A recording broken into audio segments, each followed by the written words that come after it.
الرحيم الحمد لله رب العالمين والصلاة والسلام على أشرف الأنبياء والمرسلين عليه أفضل الصلاة وأتم التسليم أما بعد السلام عليكم ورحمة الله وبركاته.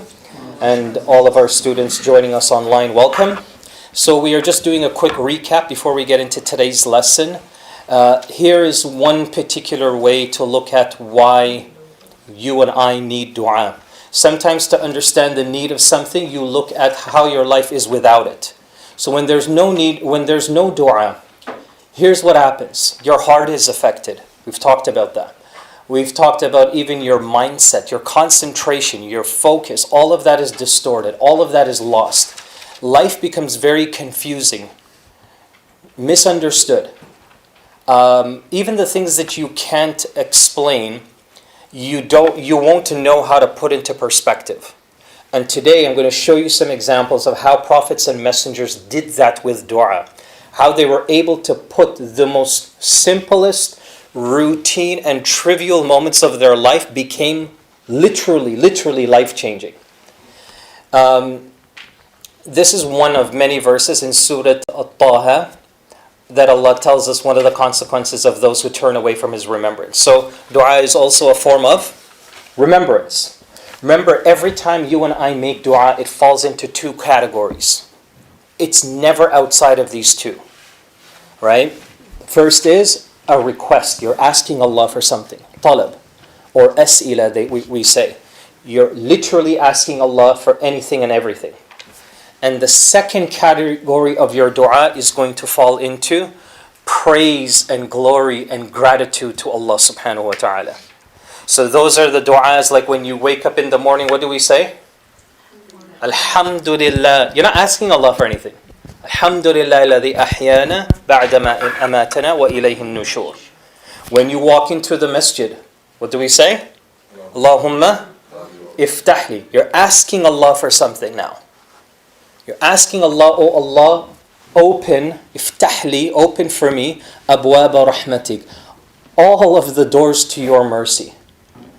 Okay, so always remember, dua will fall under one of these two categories. Now, we also talked about how easy it is for us to connect with Allah through dua. Does anybody remember one of the things that we said that was really important? And it has a lot to do with how Allah sends down laws and legislation to you and I versus how we make dua to Him.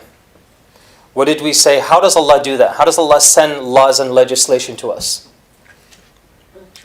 Through Quran, through revelation, through the Sunnah, step by step. Sometimes we get it in chunks. We'll get like a large verse about inheritance, and sometimes we'll get pieces of that. So prayer didn't come all at once. It came in steps. The prohibition of alcohol didn't happen all at once. It gradually happened. But when it came to dua, Allah said, just ask me. Just talk to me. Just turn and talk to me. Which, the psyche behind that is how Allah, out of His mercy, simplified and our path towards asking Him and making dua to Him. That alone, Allah didn't say, well, okay, do A, B, and C, and then you can make dua. Just talk to me. Ud'uni. Just reach out and call upon me, right?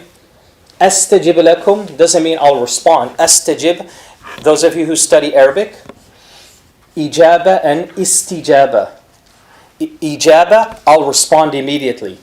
Istijaba, which Allah says in the ayah, astajib lakum, meaning I'll gradually start the process of responding. You may not get it all at once, but slowly, as you continue to do it more and more and more and more, the response will become more alive, and you'll see it and feel it and understand it more and more and more. What was this coin thing all about? And we mentioned it has nothing to do with the death of Queen Elizabeth. Okay, so yeah. It was about how the dua and the revelations that come down, they're two sides of the same coin. Yeah. Us meaning Allah, Good. Our Relationship starts with Allah literally at the flip of a coin. One side of the coin, Allah gives you. The other side of the coin, you ask and request from Allah. Literally, it's that simple, right? And this is not an analogy that I made up. Like, you can find this analogy of literally the flip of a coin that ulama talk about. And I think this is where we stopped, right? Okay, so let's continue. The stories of dua.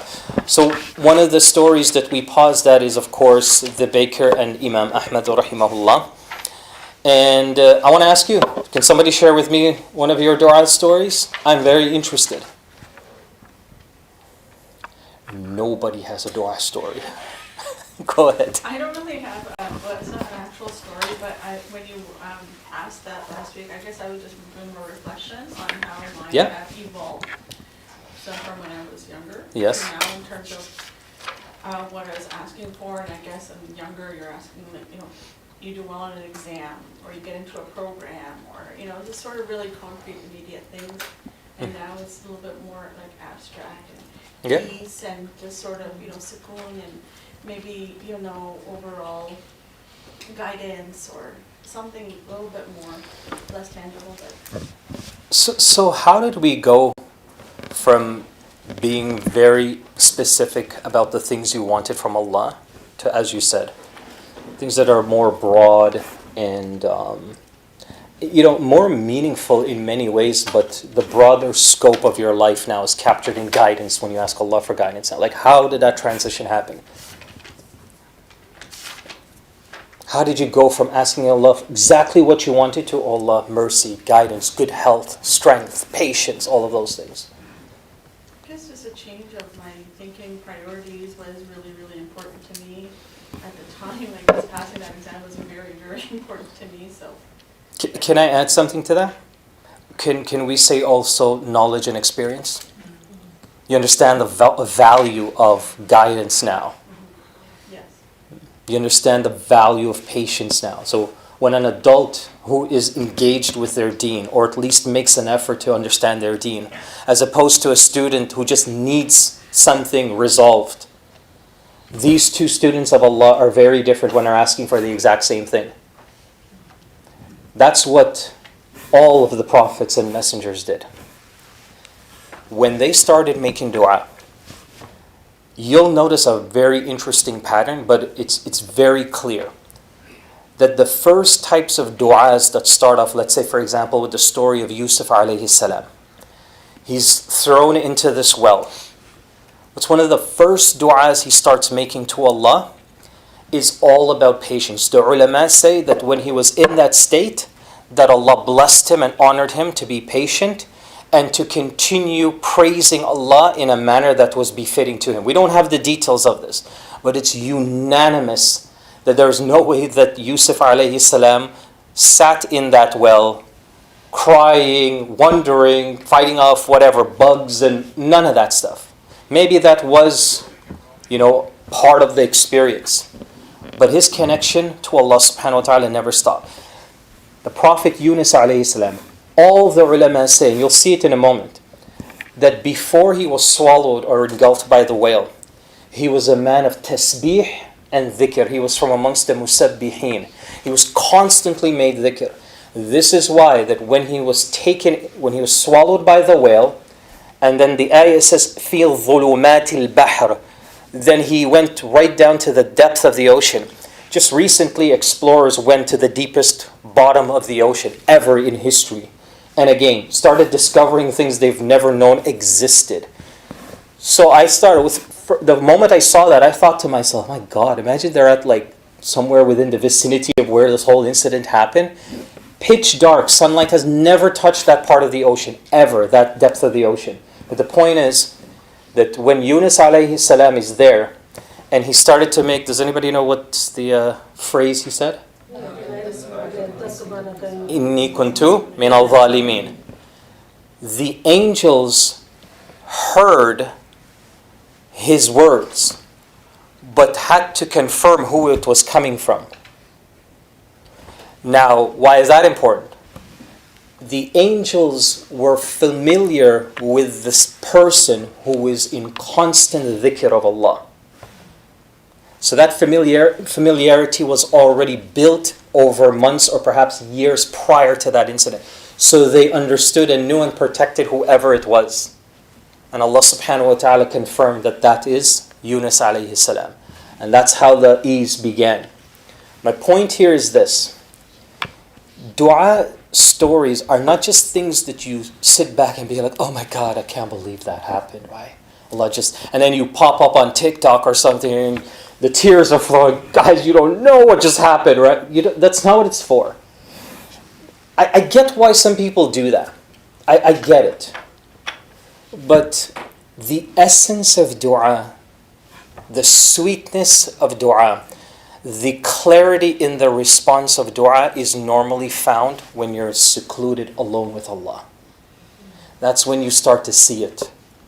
You sit there like, oh my God, I wanted to go to this place, but when I hit that traffic light and I got late and, subhanAllah, now I understand why Allah did that.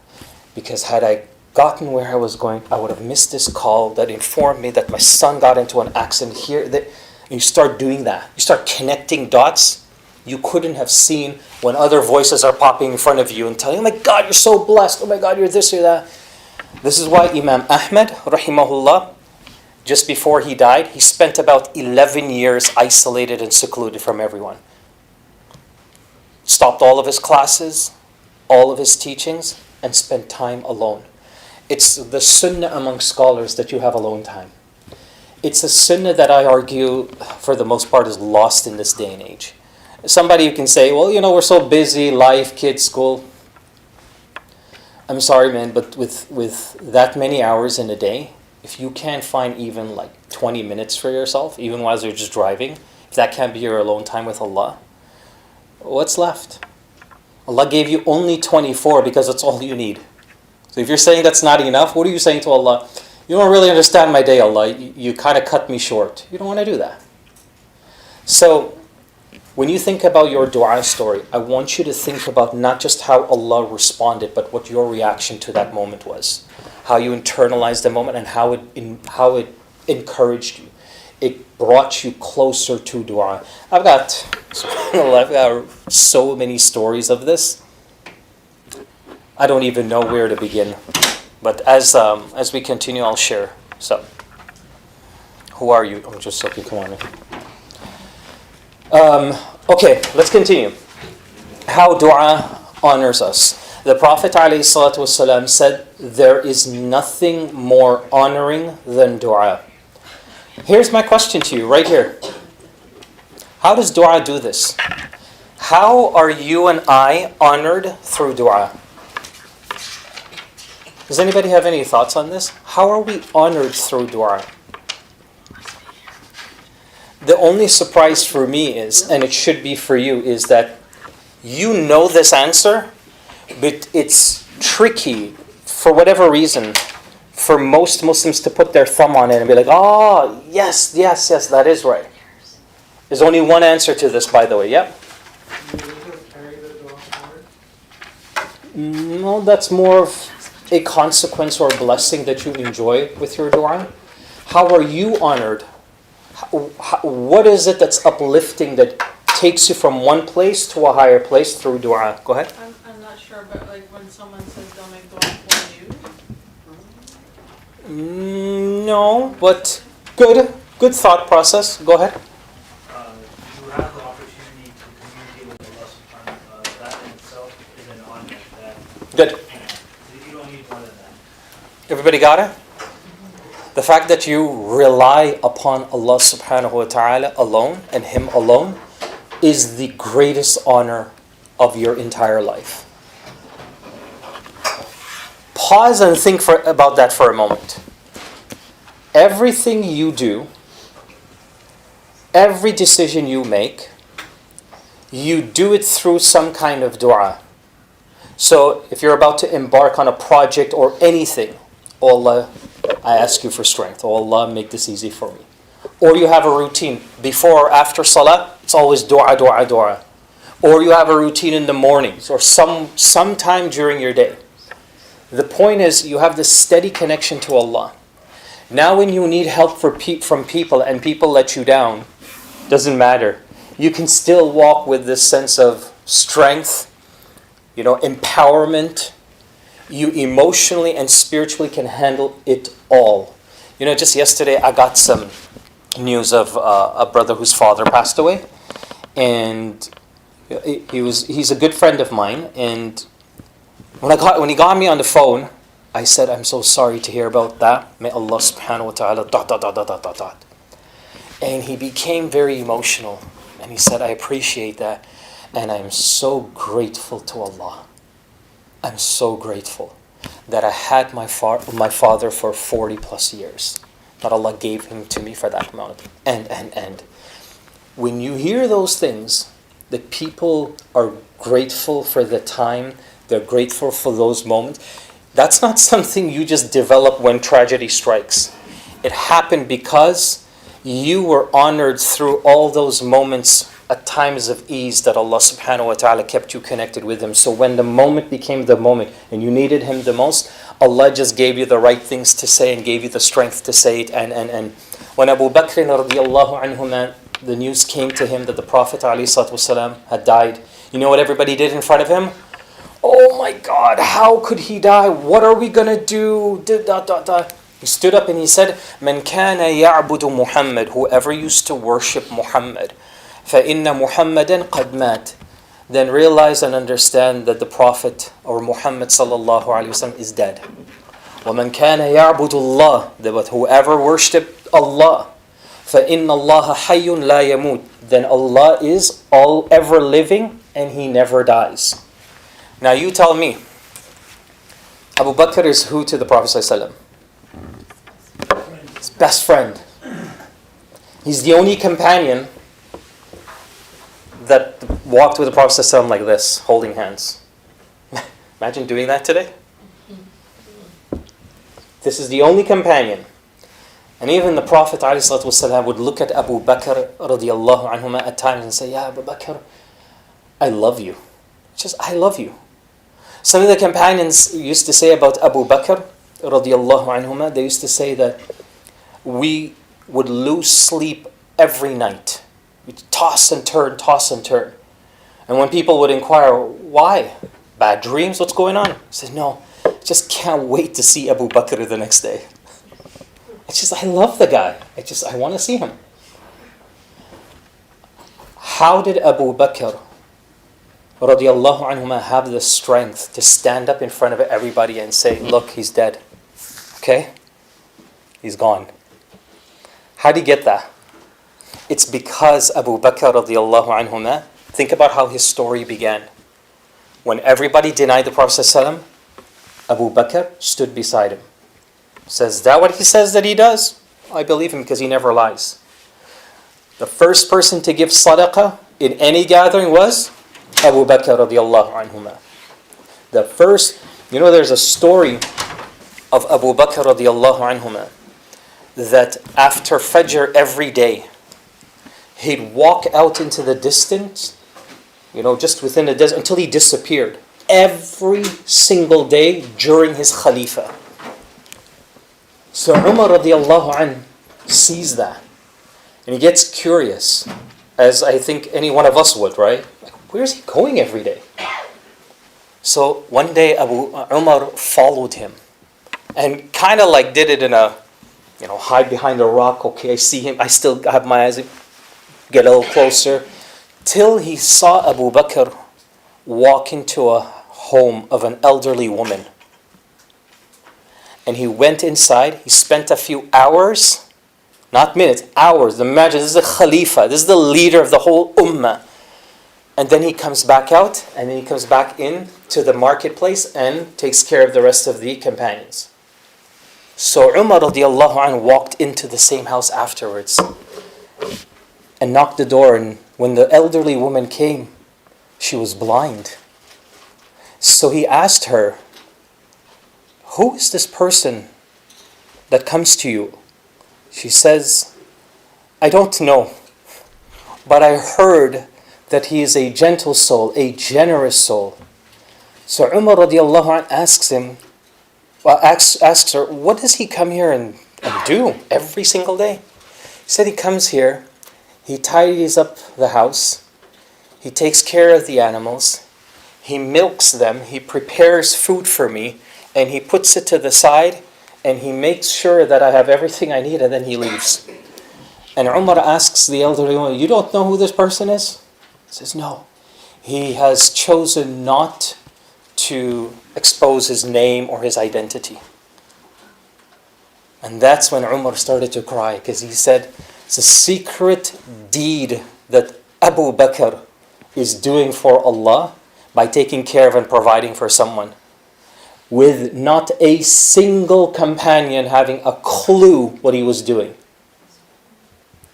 So when Abu Bakr needs Allah and needs to talk to Allah and needs to give strength to the people around him, that's how it happened.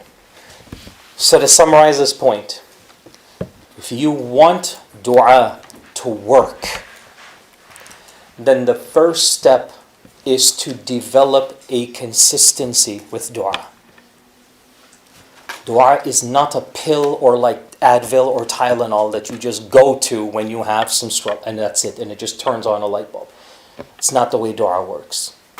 At least generally speaking, unanimous amongst the ulama, and of course we know that Allah subhanahu wa ta'ala can do as He pleases. So now at least you know how dua honors us. And at least you have a couple of stories of how this worked for companions, how this worked for prophets and messengers. And I can go on and on, but we'll come back to Ayyub alayhi salam. We're going to get into Musa alayhi salam, and so on as we continue. Someone asked Umar radiallahu anhu to pray for him. Now I really want to talk about this. And he said, why? Do you think I'm a prophet? You pray for yourself. So, does this sound familiar? Sheikh, can you pray for me? Sheikh, can you make dua for me? Please, please. Brothers, can you please announce so-and-so on the microphone? And if not, I'm never coming back to this masjid again. And if they're... So we'll make the dua, Allahumma, give them shifa. You didn't mention brother, son of so-and-so from... You didn't mention the whole lineage that I gave you. What kind of masjid is this? How dare you? And. You know that kind of language? We all know it. Because we all hear it. We all hear it everywhere we go. Every masjid. Now you tell me, what is Umar doing here? He literally refused somebody who asked to make dua. He literally asked them, why? That's his way of like, what's your problem? Like, what are you talking about? Make dua for you? Go do it yourself. Why did Umar radiallahu anhu do that? By the way, he's not the only companion to do this. As a matter of fact, there are ulama till this day that don't really grasp the idea of asking others to make dua. They don't really understand it. This is a phenomenon that manifested itself in this part of the world. Amongst countries where Muslims are the minority, this is where this whole culture began of, let's go to the pious one, to the sheikh, to this person, to that. Let's get them to make dua instead. But if you go to scholars where the majority of that community or country are Muslims, this rarely, if not ever, happens. So my question to you is, what are your thoughts on this? Do you understand the point of Umar, what he's trying to say? Because there's a principle in dua, so make sure you understand this, and if you need to write it, write it. It's a very basic principle in all the books of Aqeedah, and that is that the highest chance or probability that your dua is accepted is when you make it yourself. That is the highest chance of your dua as being accepted, when you do it on your own. I used to do a lot of ruqya and exorcism on people, right? And one of the first lessons that we learned when we were being trained to do that was the best and most effective ruqya is the one that you perform on yourself. Best and most effective.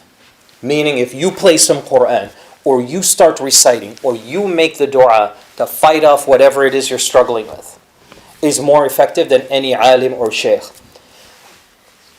Think of it this way.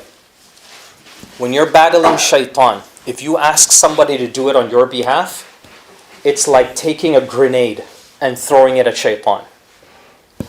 But when you do it yourself and battle shaitan on your own, it's like taking a machine gun and firing it at shaitan that never runs out of bullets. And it's consistent and it's going at full speed.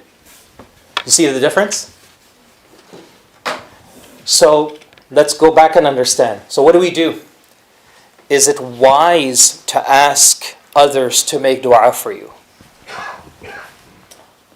What do you think? Think before you respond to it, right? Just think it through. Did the Prophet ever make dua for anyone? Yes. Absolutely. So how do we reconcile what Umar radiallahu anhu is saying and what the Prophet did? And pretty much what ulama, many of them do till this day, especially in this part of the world, right? Teachers, imams, including even myself. When people ask me to make dua, I can't pull a Umar on them. So how do we reconcile? They are both, from a ruling perspective, there's nothing haram happening here. Okay, there's nothing disliked or wrong happening here. What Umar is doing is he's teaching people that don't depend on someone else to do this. Before you go to someone else, do it first. You do it. And that is why I wrote at the bottom here, Shaykh, please make dua for me. Many people ask for this, but take a look. But don't mean it. Because it's like they've been going to this masjid for like 10 years and every week at Jum'ah, there's a name pronounced. We have been asked to make dua for ...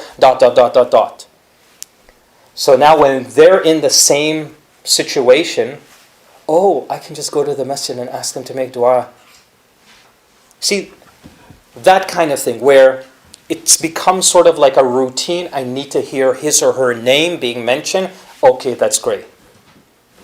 So when we say don't mean it, if you really want dua to be made for yourself or that person, it has to start with you. There are times that it's just not valued. Those are the people that I argue who are really adamant about the name call, like make sure you mention their name. I wish I could say it doesn't matter, like who cares? Allah knows the names. Allah knows what's in our hearts, what's in our intention. Why is the name so important to you? To be announced on a microphone. I know why. Because you don't value the dua that's being made. What you're valuing maybe the title, the name, the recognition. That's what's important to you. Otherwise, if it wasn't, you wouldn't care. You simply wouldn't care that the name isn't mentioned. You would say, Alhamdulillah, somebody else made dua for me. Somebody else made dua for them. That's all. Sometimes it's because they themselves don't do it. They themselves. And I argue this latter one here is probably the more common one. They're just not doing it enough. And this is what this course is all about. It's to get us all from wherever, even if we are people who are consistent in dua. Does this make sense? If dua was a fruit and it's really sweet for you, we want to make it as sweet as possible. To make it more flavorful, more delicious, more juicy, that sort of thing. So yeah, you could be enjoying your dua. The apple isn't fully ripened, but we want to, inshallah, that when this is done, that apple is fully ripened and it feels like a real fakiha, as Quran mentions. The kind of fruit that when you bite into it, you're like, Allahu Akbar. I can feel this fruit all in my arms, everywhere. That kind of fruit. That's the kind of dua that we want. Okay, there's lots to go through today, okay? Why our duas may not be answered. Does anybody have any questions so far? Okay. Today, many Muslims don't value dua as much as they should. Spend a lot of time preparing for the perfect event and forgetting that dua and remembrance is how Allah subhanahu wa ta'ala blesses our events. So, the graduation, the fundraisers, the weddings. I got into a lot of trouble years ago with an organization that invited me to fundraise, right? And they put this ridiculous target. They said, "We want you to raise at least $1 million tonight." To a miskeen community that I think their highest amount they were able to raise was not even 100,000, right? Like, you're going to work some 1 million, this is your thing.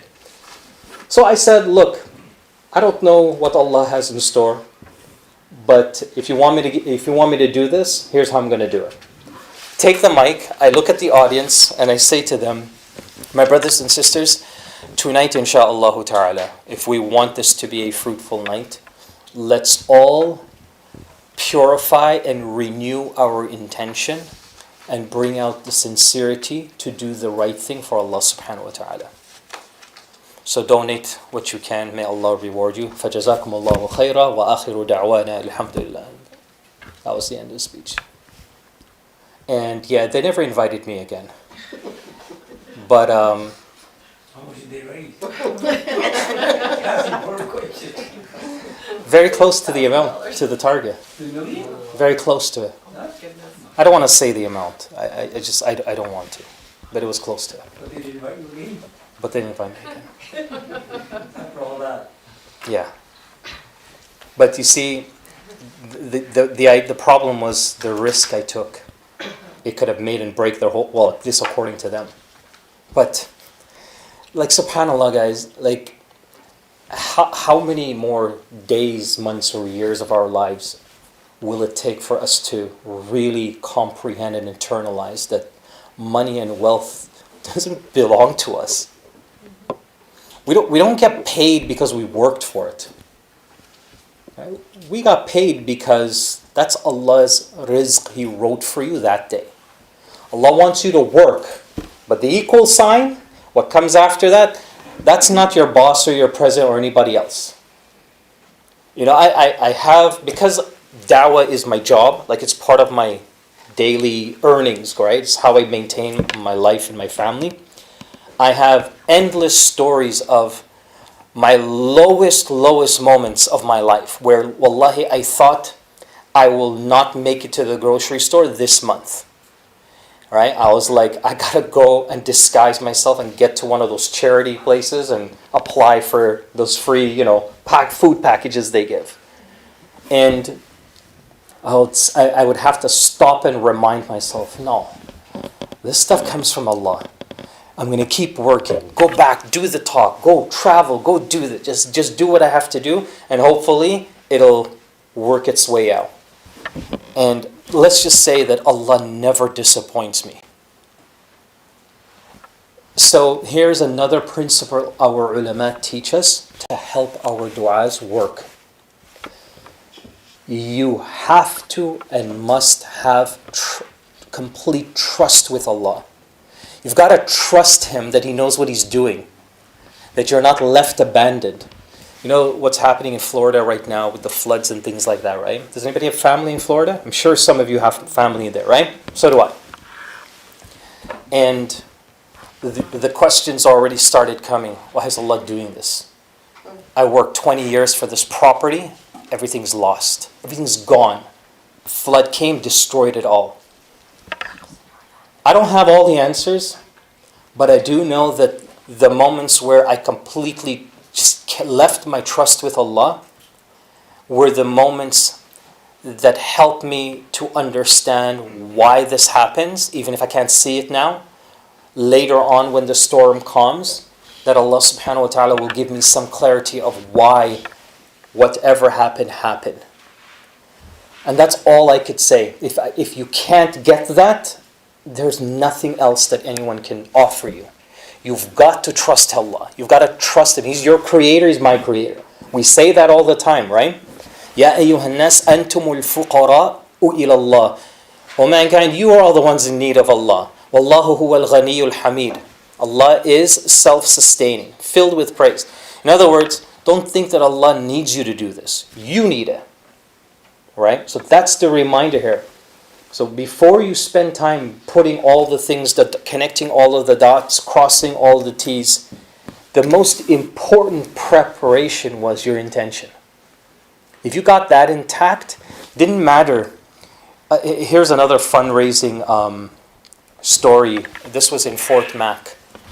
And Fort Mac is a small city. Has anybody here ever been to Fort Mac? Very good, Alberta.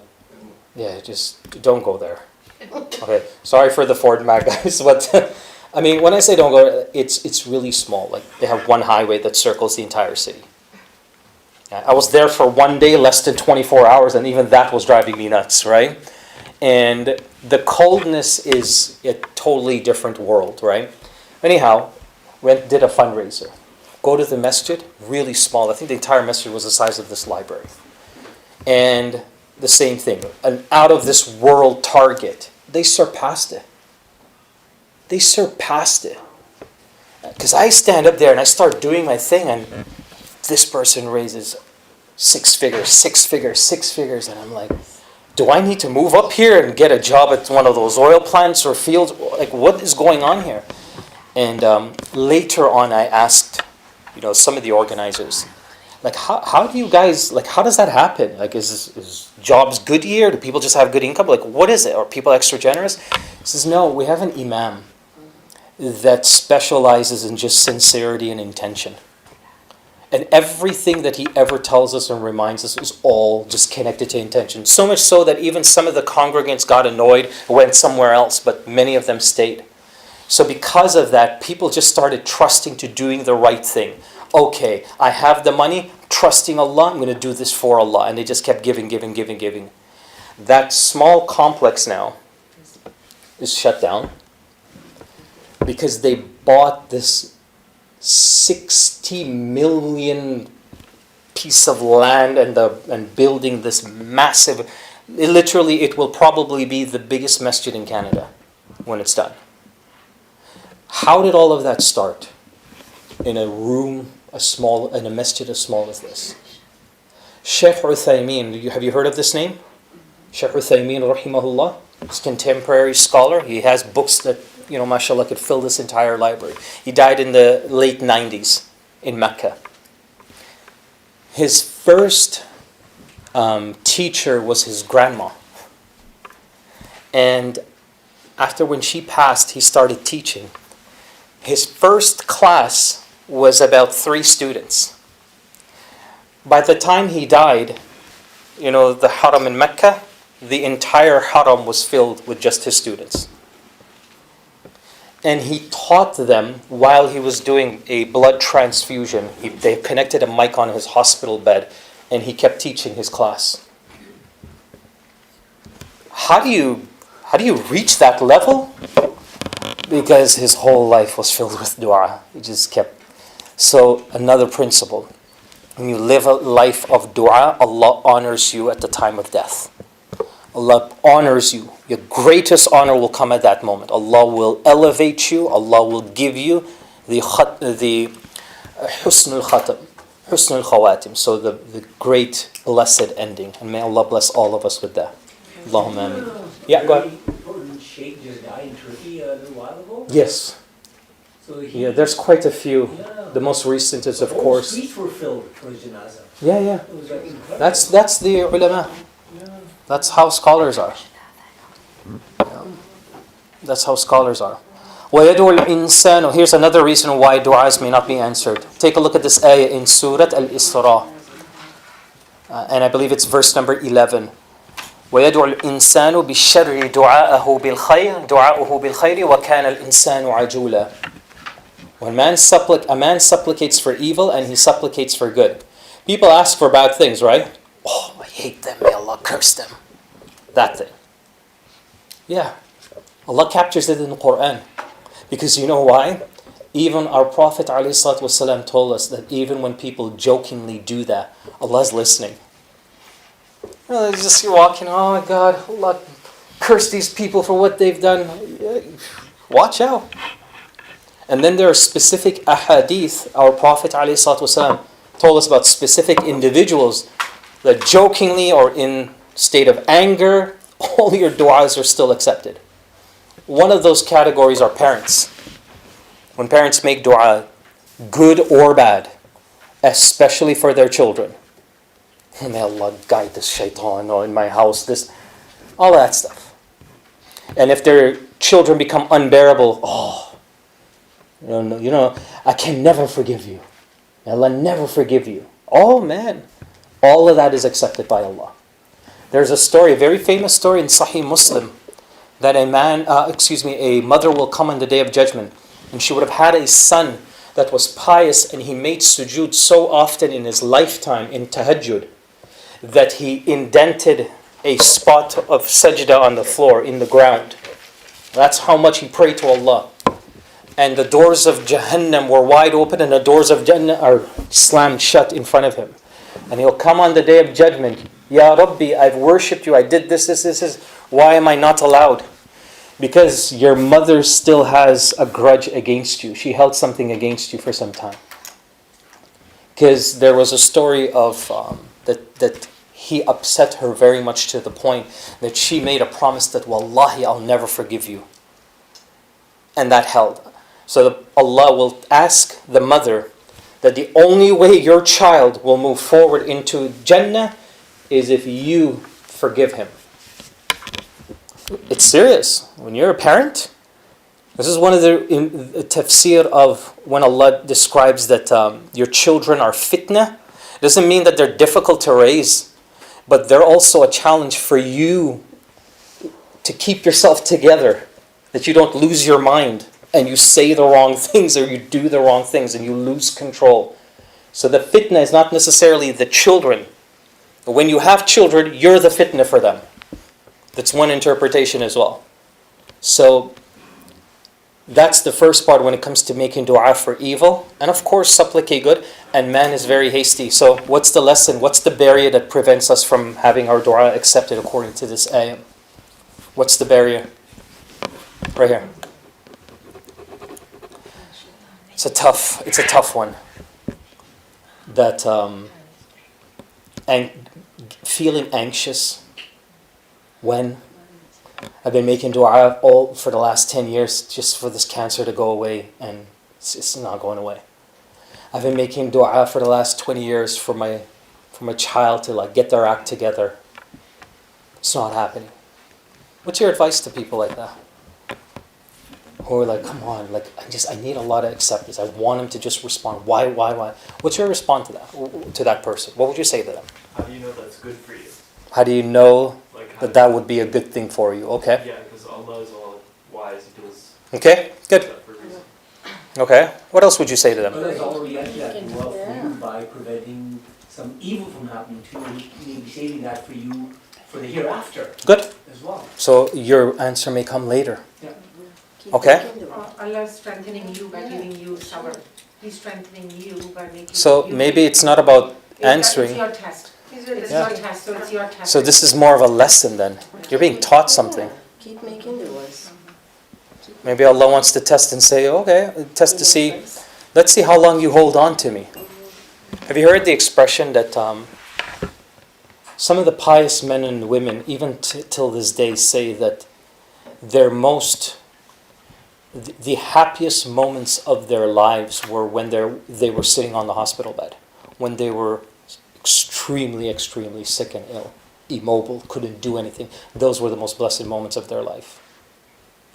These are pious men and women. And you know why they say that, right? Because most people that are close to Allah, when they're in that state, what do they do? What do they increase in doing? And then there are others who have never prayed a rak'ah and they get really sick and they're on the hospital bed and they transform. They use them and they're like, now I got to change my life. So now the moment you thought was going to be the worst end up being the best moment of your life. So the point here is this. If you're hasty in dua, the danger behind that is you don't know the outcome of your dua. So you don't know what you're hasty for. You think it's a response. You think that it's because you want a certain thing, but you don't know if that's what's coming. You have no control over that. So the hastiness in and of itself, this is why the Prophet ﷺ says that hastiness is from where? Do you know what that means? When we say that hastiness is from shaitan, what does that mean? Does that mean that shaitan is just like tempting you and pushing you to be less patient about? What does that mean? See, that's my thing, students. When I read an ayah or hadith, I have to figure out what it means to me. I have to figure out how to connect. So when I read this hadith that hastiness is from shaitan, I need to figure out what is it that I'm getting from shaitan right now with this whole hastiness thing. Because I could easily just say, no, not that kind of hastiness. I am just so anxious to hear from Allah, to accept His qadr, whatever it may be. I don't have any ill feelings or any ill intentions. No. Not that kind of hastiness. So how do you explain that? When we say the hastiness of shaitan, the ulama explain this hadith that not only does shaitan tempt you, when we say to be hasty, he tempts you to lose the trust between you and Allah. Because when the response isn't coming on time, what usually happens? We do this to each other all the time. If I make an appointment with you and you don't fulfill the deadline, what ends up happening? First time, don't worry about it. You'll recover the next. Then the second time you do it. Then the third time you go. What happens to our trust now? Delicious. Slowly. Then you start to okay, forget you. You know what? I'm going to just go to somebody else. So the hastiness is that shaitan slowly cracking away and tackling the trust and the bond you have with Allah.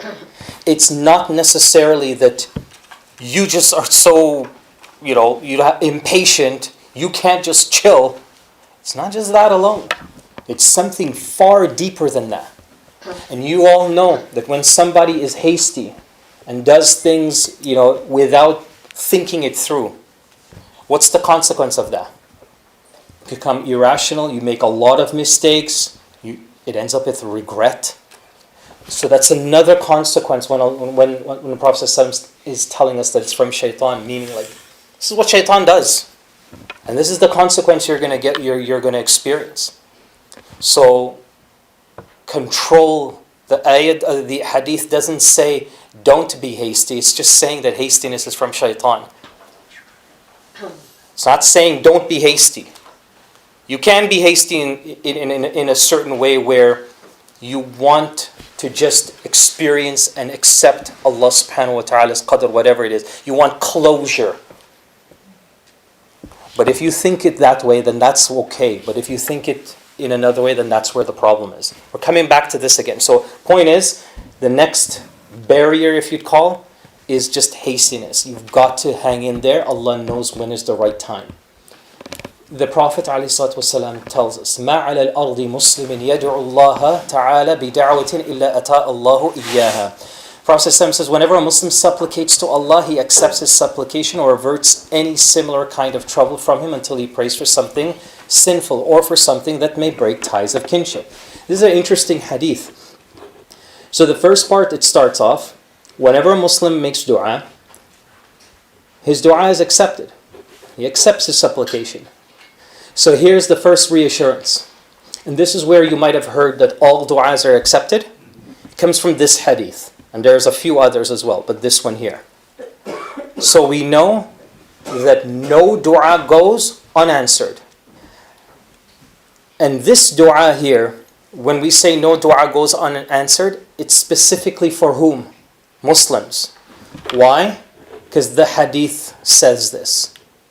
It doesn't mean that when there's a non-Muslim looking for Allah, doesn't mean that it's just an automatic rejection. But what we say is that Allah subhanahu wa ta'ala will decide. Because a non-Muslim's dua can also be accepted. Especially the dua of hidayah and guidance. Right? God, where are you? Just show me a sign. I sincerely want to connect to you. Whoever you are, whatever you are. That's how sometimes hidayah is born. That's how sometimes guidance is born. Then the hadith continues. He accepts his dua or averts the dua from any similar kind of trouble from him until he prays for something sinful. Explain to me what's happened here.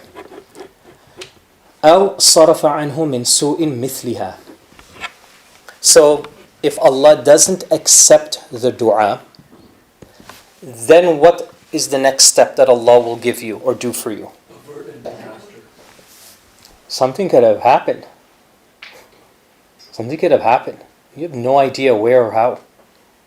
But because you're just making dua to Allah, it didn't happen to you. With natural disasters, you ever like talk to family wherever they are in the world? Are you guys okay? Did the storm get you guys? No. That was on the northern side of the country. That was on the southern. That was on the outskirts. We're in the city. No, it didn't affect us. You know why that happens? Maybe because of your dua. You saved the whole city. Umar radiallahu anhu, during his Khalifa, there was a drought that went on for some time, to the point where even all the wild trees in the desert started to crack and break off.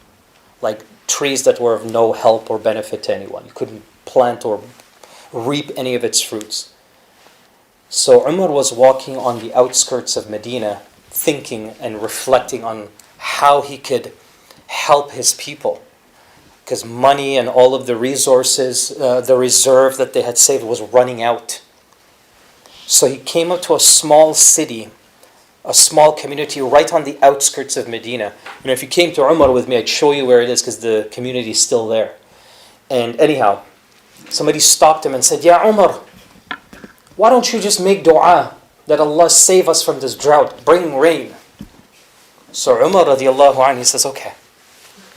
He takes off his garment, he puts it on the ground, and he starts praying 2 rak'ats right there and making dua.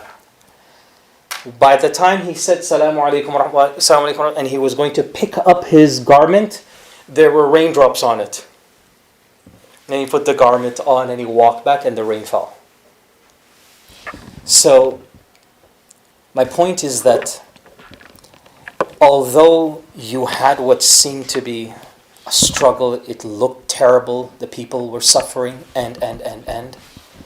This was all part of Allah's plan, that it could have continued, but somebody stood up and stayed with Allah, trusted Allah, and committed themselves with Allah. The hadith continues,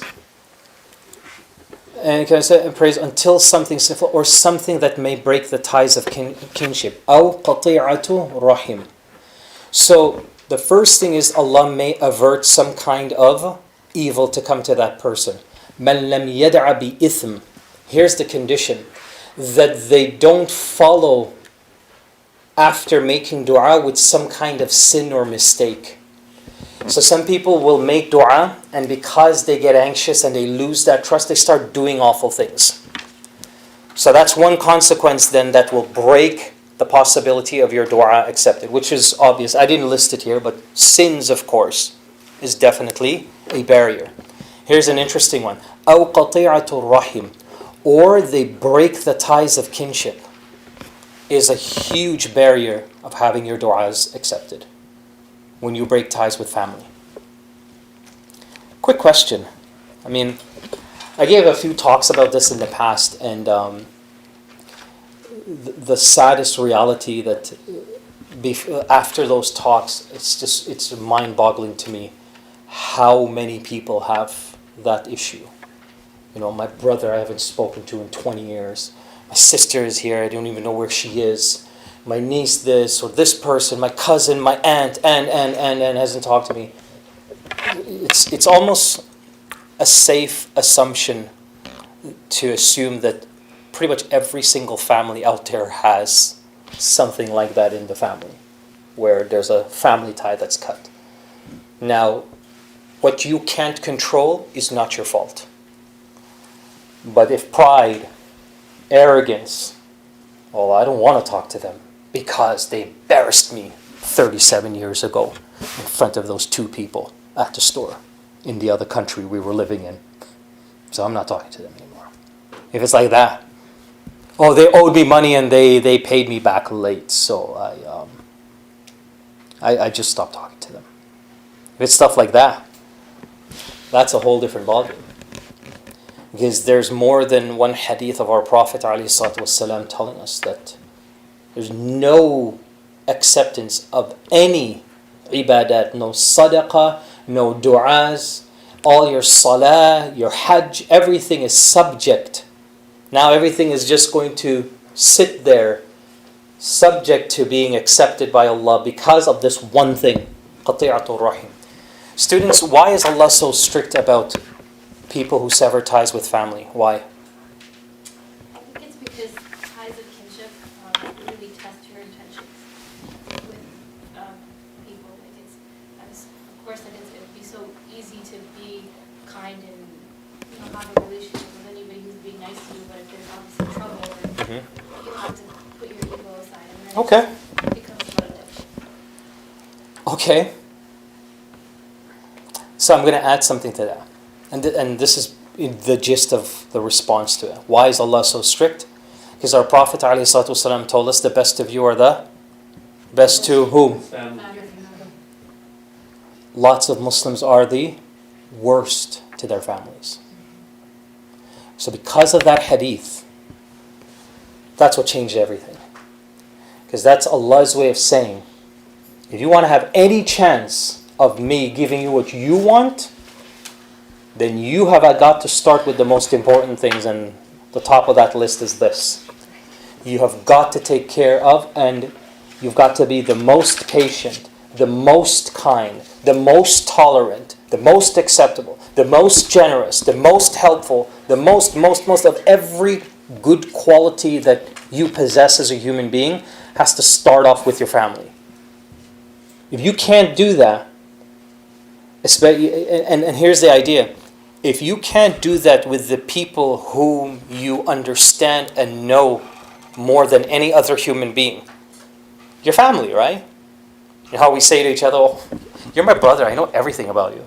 You know, you don't have to say anything. You know, my mom always has this sentence she says to us. She says, whatever you're trying to spell, I already read it. I felt like it was Yawm al-Qiyamah when I heard that statement. I was like, wow, like, this is pretty deep. And then my mother would say, you're my children. I know, I understand you. So with those people, if you can't get along with, there's no hope for nothing else. So the expectation is there. Again, let me just say that whatever is beyond your control, it's not your fault. Our Prophet ﷺ told us, you are not accountable for the things that are beyond your control. Okay? So I totally understand that there is some family, only Allah can help them. I get it. Okay. Let's just continue. Let's just finish this hadith. Upon this, some of the companions then asked, فَقَالَ رَجُلٌ مِنَ الْقَوْمِ So a man from amongst the companions asked, إِذَا نُكْثِرُ So he says, okay, so you know what? If these are the things that might hold us back, so you know what, Ya Rasulullah? We'll just increase and make more dua. You know our version of that is? So we'll just, okay, I can't get along with this person. I don't even want to try, but I'm going for Hajj every year for the rest of my life. Next Umrah trip, I'm jumping on it. I'm going to do all this khayr. Here's the thing. There are people who do that and not realizing that none of it may be accepted because of this one thing that they had control over. But they allowed it for too many months or years to linger, so it became now a situation that it's impossible to go back to. And think that, okay, I can compensate by adding a couple of extra Hajj and Umrahs and extra Taraweeh and never miss Salah and never miss extra fasting and all. I can just compensate and even out. And that's what this hadith is saying. The Prophet ﷺ says, no. Allah is more plentiful in His response. Meaning, it doesn't matter how much you ask. It's not the quantity that matters to Allah here. It's also the quality. Because why? Some people simply don't have that emotional, mental strength to keep talking to Allah every day. Like the elderly brothers and sisters, right? Imagine telling them, so you got to make dua day and night. You got to wake up for tahajjud. or somebody who's sick, somebody who's frail, somebody who's new to Islam. All of that stuff takes time to build. So this ending of the hadith is really, really hopeful. Allahu Akthar, meaning that if you just ask once, but at least it's once every day, then that's sure, it's a lot better than somebody asking 100 times just once a month. So at the end of the day, the Prophet ﷺ still gives hope that even though those barriers are there, that you should still continue to ask, even though the quantity of the times you ask is little. Just understand that Allah's blessing and barakah in response is plentiful. Okay? You should have this hadith in the handout, okay? Yeah, go ahead. In terms of the breaking of the kinship, does that include husband and wife? Yes. You mean like a divorce? No. Or But just like still married, living in the same house, we're not going to talk for 3 weeks. It's severe. There's a whole discussion separately for a husband and wife. The accountability could be even far more. Yeah. Would you be able to reiterate the point around making dua against somebody? I'm not sure I really understood that because basically I think it's always been said that if you make dua against someone, then it comes back to you in the same way. But I think what you said was that if you make dua against somebody, then it could be accepted. Yeah. So we've established that we don't know how Allah accepts du'as, right? So that also includes the evil ones. Because why? This ayah says they will ask for evil and good. Which means that when dua is made for evil, Allah is listening to it. Because it's highlighted here that Allah paid attention to that. And hadith categorized only some, not all. So parents, hadith categorized that parents, evil du'as, accepted all the time. Against their children in particular. There is another hadith that even husband and wife making dua against each other whilst married is also accepted.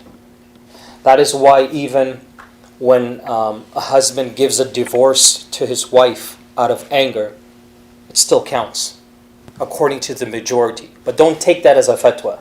I don't do that when it comes to marriage. I don't give generic fatwa like that. So I just want to paint a picture for you on basic principles. Right? So if this happened to you, don't be like, oh my God, we're not married. No, don't go back to your husbands or anything and say that to them, right? So that's the idea. There are some other categories as well.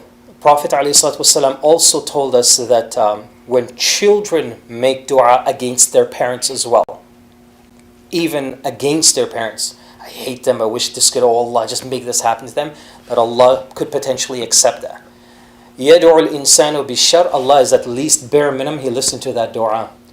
So the whole idea is that what you learn from that is whenever you make a dua, whether it's out of anger or with the intention of evil, be cautious because this ayah tells us Allah's listening to that. And stop there. Okay, don't go beyond that.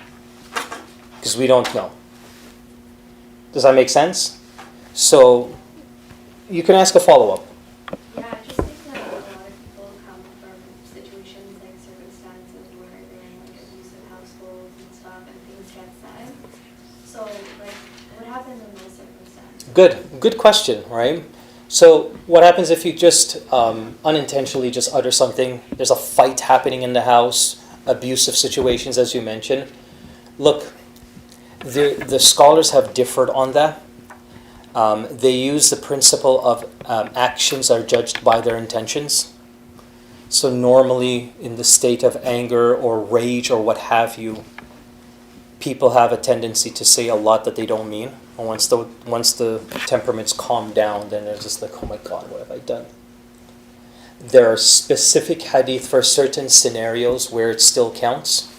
But for the most part, Inshallah, in situations like that, really intense situations like that where emotions are running high and so on, generally speaking, our ulama tell us that in those cases, nothing that you say, even including dua, really counts unless you make it clear, no, when I was angry and I was breaking the wall and I said what I said about you and I made that dua, I meant it.